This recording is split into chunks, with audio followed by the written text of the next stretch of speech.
Hey guys, Mike from Pinpoint Podiatry here, and yes, if you read the title of the video before you clicked on it, I'm going to be talking about 6 reasons why I think LeBron James is so damn durable and relatively injury-free.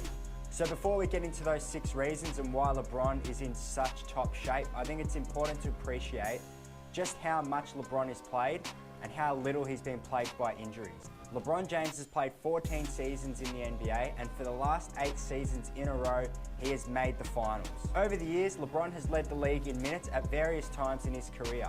Just this season, LeBron was first in minutes per game at just under 38 minutes per game. And this was done at the age of 32. Now, as you guys know, many NBA players, once they hit their 30s, start to decline, but not for LeBron James, who this season averaged 26, 8, and 9. And to be honest, LeBron was probably my MVP for the season. He is 7th all time in minutes per game, just under 39 minutes per game. The only players ahead of him on that list are Wilt, Russell, Robertson, Iverson, Baylor, and West. He's also 17th all time in minutes played when you include the playoffs, at just over 50,000 minutes. And keep in mind, this doesn't include any Olympic campaigns. So how many games has LeBron James missed over the course of his career? He's only missed 87 out of 1,298 games. So only just under 7% of his games. And let's keep in mind that LeBron James in the past couple of seasons hasn't really missed games due to injury, but for rest. Most of LeBron's injuries over his career are quite minor, and he's missed minimal time as a result of those injuries. So how is it that a guy like LeBron James is able to play at such a high level and remain relatively uninjured? First off, we're going to be ruling out the use of performance-enhancing drugs. PEDs help with recovery and are mind-blowingly powerful. But in my videos, I want to be able to give you guys some information that will help you. And most of you guys are not taking PEDs. Plus, I'd like to think that LeBron doesn't need the use of PEDs to be the great player that he is. Just keep in mind, guys, that a lot of professional athletes do use performance-enhancing drugs. But let's not worry about that today. Let's talk about things that we can work on together and that will benefit you guys. So let's talk about genetics. Genetics, or DNA, is basically what makes you, you. There have been a number of studies showing that a favorable genetic makeup can help with recovery. So why is this a massive advantage for someone like LeBron? A regular NBA season comprises of around 82 games, starting from late October and ending in mid-April. So that's about 6 months. And across the 6 months, that's about an average of 3.28 games per week. Then you add in the additional workouts and the travel, the NBA regular season can be a slugfest. Players have to play back-to-backs or even back-to-back-to-backs. This is when a lot of injuries can occur when you don't allow your body to recover. But if you take a look at LeBron, he's been relatively unaffected by the NBA regular season and the slug that it can be, especially when you compare him to a majority of the NBA players.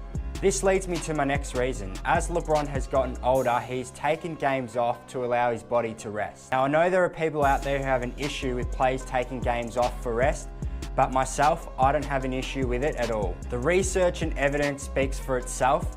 Giving guys like LeBron a game here or there to rest is beneficial in the long run for them and the team, which in turn, when guys like LeBron are playing out there on the court, it is also beneficial for the league as a whole. Would you rather see LeBron play a meaningless NBA regular season game for the sake of possibly being injured in the NBA playoffs? I know which choice I'm taking. Rest is an integral part of injury prevention and any training program out there.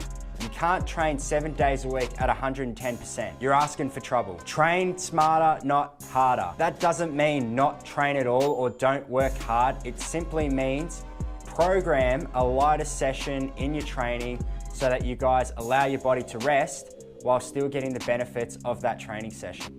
Now, the next reason, let's talk about LeBron's footwear. As a podiatry student and seeing this firsthand, one of the quickest ways that you can injure yourself is by wearing the wrong footwear. LeBron is up to the 14th signature shoe in his line with Nike. LeBron's shoes over the years have been notorious for their impact protection and maximal cushioning, as well as the support you can find within the shoe. The current model, the LeBron 14, has Hex Air Zoom bags, and they are larger than ever at 14 millimeters thick. Now for you guys that know your basketball shoes, a 14 millimeter zoom unit is absolutely huge. With LeBron shoes being designed for maximum impact protection, it's no wonder why LeBron's feet have managed to take such a massive pounding over the years. LeBron is also known to wear orthotics, which help redistribute pressure in any painful or sore spots within his feet.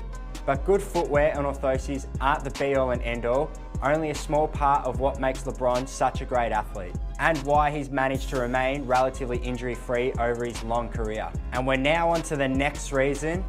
The man is an absolute workout warrior. LeBron, without a doubt, hits the weight room and trains with functional movement patterns. Being in the gym, LeBron trains all body parts for them to be able to withstand his massive 250-pound frame, as well as having a balanced routine so that he doesn't have any imbalances causing major discrepancies between particular muscle groups. Likewise, the man has been known to undertake activities such as yoga that keep his joints nice and mobile. Many injuries occur as a result of imbalances between muscle groups and not having the adequate range of motion at certain joints. For example, having poor ankle range of motion means that you're more likely to suffer injuries like ankle sprains, Achilles tendon problems, and forefoot pain. I believe LeBron's training routine is one of the biggest reasons as to why LeBron manages to stay injury-free. This leads me into the next reason why LeBron manages to stay injury-free. It's that the functional training helps with his movement and biomechanics on the court. If you take a look at the way LeBron James lands after jumping after a dunk or a block, he rarely lands in a disadvantageous position with his knee, and generally his knee is in a neutral or varus position. A varus position is simply where your knee is sitting somewhat outwards away from the midline of your body. If you also take a look at the way he runs on the court, his biomechanics are relatively ideal. And finally, the last reason why LeBron has managed to stay injury-free, and all the other reasons I spoke about culminate this. It's due to LeBron's commitment to excellence. This is why LeBron is the greatest basketball player in the modern era, in my opinion. The man is talented, but works extremely hard and understands what it takes to be the best. And you can't be the best sitting on the bench injured. So we've come to the end of the video. If you guys are still here, please give this video a big thumbs up. It goes a long way to help the channel. And be sure to let me know any other reasons that you can think of why LeBron is relatively injury-free down in the comments below. Make sure you subscribe for more content, and please check out my other videos. Or you can follow me on social media at Pinpoint Podiatry if you want some more helpful tips. So thanks for watching, guys. My name's Michael, and I'll see you in the next video.